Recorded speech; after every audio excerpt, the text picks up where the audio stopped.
Hello, I'm Jonasz Rawiński and this is Military Mind. Armed conflicts, defense and security, land, sea and air. We've got you covered. Overnight, more than 70 Russian drones attacked several Ukrainian cities. According to the Ukrainian military, air defense units shot down 35 of the incoming UAVs. Russian Shahed drones were launched in a massive attack on Kryvyi Rih in the Dnipropetrovsk region. Air defense forces shot down 22 UAVs, but some still reached their targets, with more than 10 hits on infrastructure facilities recorded. Fires broke out in the city, and rescuers are working at the sites of the strikes. In the Chernihiv region, a strike targeted transport infrastructure, leaving one person wounded. Early in the morning, Russian troops attacked the city of Sumy with KAB bombs. As a result of the strike, high-rise buildings were damaged and a 56-year-old man was also wounded. In addition, in the morning, the Russian Ministry of Defense said that overnight air defense forces allegedly intercepted and destroyed 61 Ukrainian UAVs. Powerful explosions were heard in temporarily occupied Crimea, especially near the military airfield in Novoselivka. According to reports from local residents on Telegram channels, both the sounds of Russian air defense systems and explosions from the occupier's military facility could be heard as a result. It should be noted that the airfield in Novoselivka has been targeted before, in particular in August 2022, when several Russian aircraft were destroyed. According to the Crimean Wind Channel, an oil depot was also attacked in occupied Crimea. The facility belongs to Kedr LLC, which owns the largest network of gas stations in Crimea. Due to the ban on publishing information about military strikes in Crimea, most local Telegram channels have closed comments or restricted access to news, creating an information vacuum and complicating communication between residents. Moving on now to the front line. In the past day, 178 combat clashes were recorded on the front line, with the highest number in the Pokrovsk area. Russia launched a large armored assault with more than 20 vehicles near the eastern Ukrainian town of Dobropilya, Ukraine's Azov brigade said, adding that its forces repelled the attack. According to the commander-in-chief of the armed forces of Ukraine, in September, the Russian army lost almost 29,000 soldiers. General Syrsky noted that despite the fact that the frontline situation remains difficult, the enemy does not have complete strategic initiative and, at the cost of enormous losses, has made insignificant advances in certain areas. The Kremlin's objectives to capture important areas and settlements are not being accomplished, and plans are constantly being revised and postponed.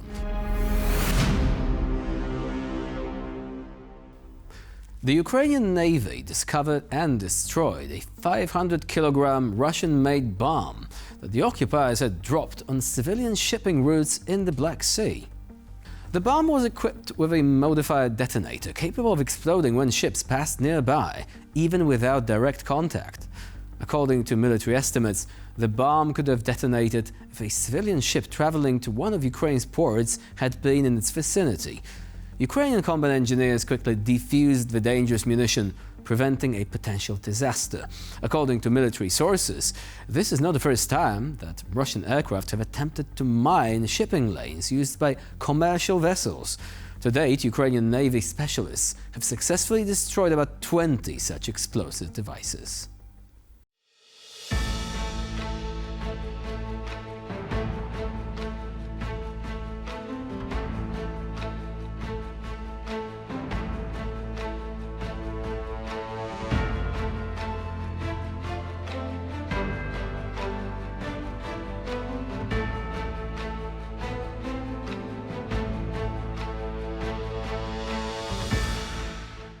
On one of the sections of the front line, Ukrainian pilots demonstrated an unusual method of fighting enemy drones.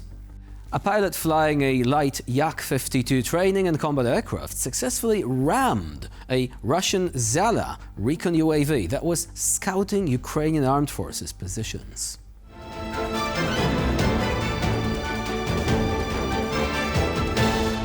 Now, that has to be one of the very first cases of drone melee combat ever recorded. Seriously, though, this also emphasizes the need for cheap and efficient methods of fighting these drones. I mean, we've already learned that firing expensive missiles will not do.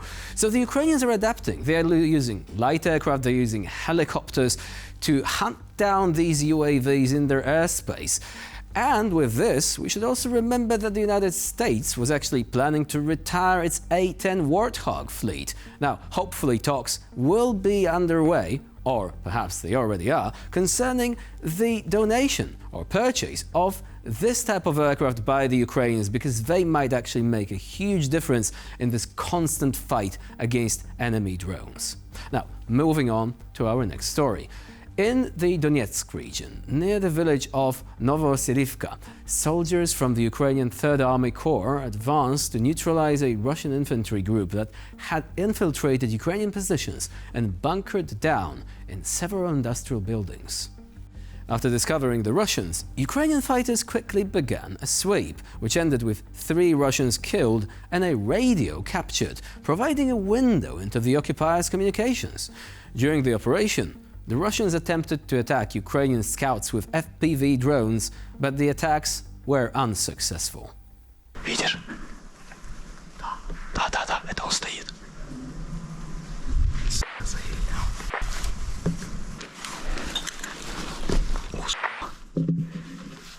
Где тут? Дайте мне его слышать.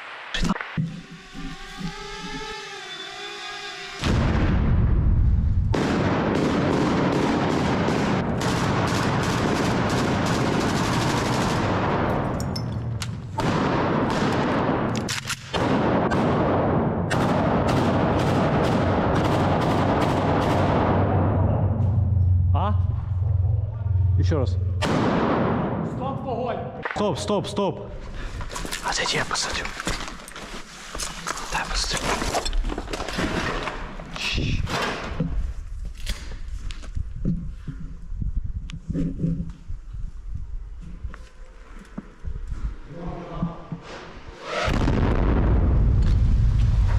Эй, русский, слышишь? Если выйдешь по-хорошему, я даю тебе честное слово. Я оставлю тебя в живых, мы тебя вывезем, потом тебя, возможно, обменяют. Будешь сопротивляться, ты сдохнешь.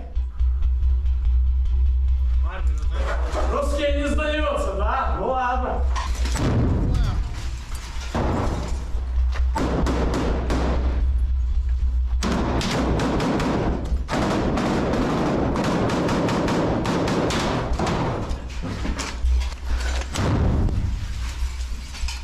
Слышишь? Выйдешь, блядь, оставлю живым, обещаю.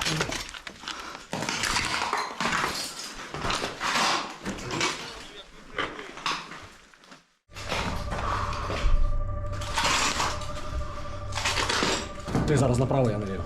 Плюс. Раз, два, три.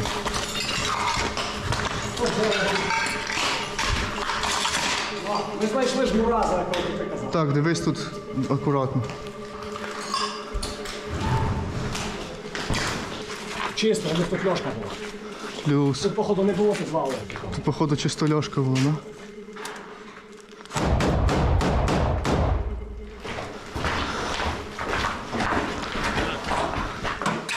Там є вход в підвал з вулиці, коротше. Що далі по плану? Так, коротше, ми зараз йдемо в підвал. Ви так по плану займаєте тут кругу.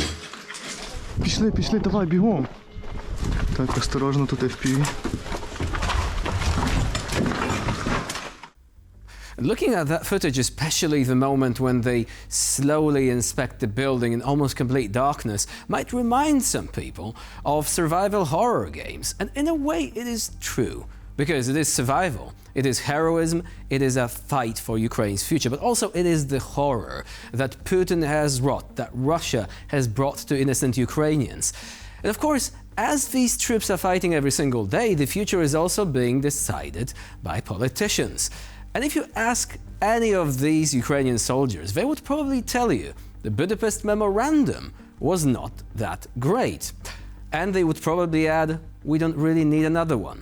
Just a subtle hint there.